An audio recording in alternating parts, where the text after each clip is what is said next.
Grâce au tram T13, il sera bientôt possible de relier Saint-Cyr-l'École à Saint-Germain-en-Laye en seulement 30 minutes. Simplifiant les déplacements des Yvelinois, cette nouvelle ligne de tramway sera un moyen de transport écologique, confortable et sécurisé. Tout au long de son tracé, le tram T13 s'intégrera dans un environnement naturel aux forts enjeux patrimoniaux. Les aménagements réalisés dans le bois de la Duchesse à Bonnel, ainsi que dans la forêt de Saint-Germain-en-Laye, ont pour objectif de compenser les impacts écologiques et forestiers du tram T13. Ces impacts concernent notamment la modification de certains habitats d'espèces protégées et l'utilisation de quelques espaces boisés.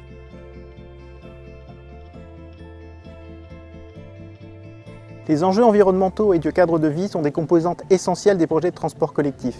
Île-de-France Mobilité les intègre très en amont et elle souscrit ainsi à la démarche « Éviter, réduire, compenser ». Éviter, cela consiste à éviter les principaux effets négatifs sur l'environnement d'un projet dès sa phase de conception. Le T13, qui emprunte principalement des voies existantes dans la forêt de Saint-Germain-en-Laye, évite ainsi de nouvelles coupures de corridors écologiques. Réduire ensuite, cela consiste à prendre des mesures de réduction pour atténuer certains effets négatifs. Par exemple, sur le T13, nous avons fait passer à titre préventif un écologue pour les arbres à grand capricorne afin d'identifier les grumes colonisées et les maintenir sur site. Et enfin, pour les impacts résiduels, nous mettons en place des mesures de compensation au plus près du projet. Deux types de compensation sont ainsi mis en œuvre. La compensation écologique, la compensation forestière.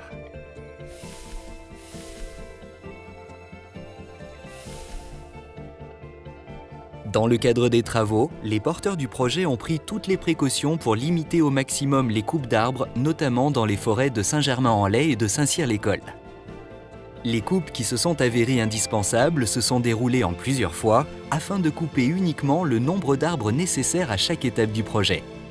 Les opérations de coupe d'arbres ont été réalisées en automne et en hiver afin de ne pas perturber la période de reproduction des oiseaux et des chauves-souris. Par ailleurs, les arbres ont été laissés sur place le temps nécessaire pour que les animaux puissent s'en échapper. Dans les travaux de coupe d'arbres, une phase de réétagement a été intégrée. Cela consiste à planter des arbres et arbustes de différentes hauteurs afin de protéger les arbres de grandes tiges dont les troncs peuvent être fragilisés lorsqu'ils sont exposés directement au vent. Après les coupes d'arbres, 30 000 pousses d'arbres ont été plantées au cours de l'hiver 2018-2019 dans la forêt domaniale de Saint-Germain-en-Laye, en partenariat avec l'Office national des forêts. Ce sont ainsi 17 hectares qui ont profité de la politique environnementale du projet du tram T13. Les parcelles concernées par ces plantations avaient été abîmées par la tempête de 1999. Île-de-France Mobilité a convié les familles et les enfants de Saint-Germain-en-Laye à des ateliers de plantation où ils ont planté les 400 dernières pousses.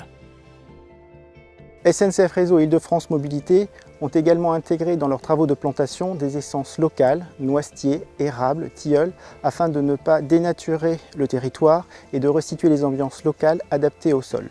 Toujours dans l'idée d'intégrer le site de maintenance et de remisage dans le territoire et afin de préserver la vue depuis le château de Versailles, SNCF Mobilité a réalisé et végétalisé un merlon sur ce site.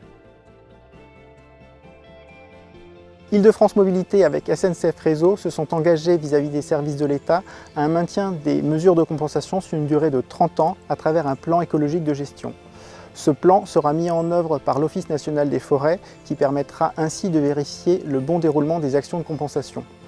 Ce plan prévoit le nettoyage et l'entretien des parcelles, le maintien en état des habitats créés, ce qui permettra de favoriser le développement des espèces et ainsi de préserver la biodiversité.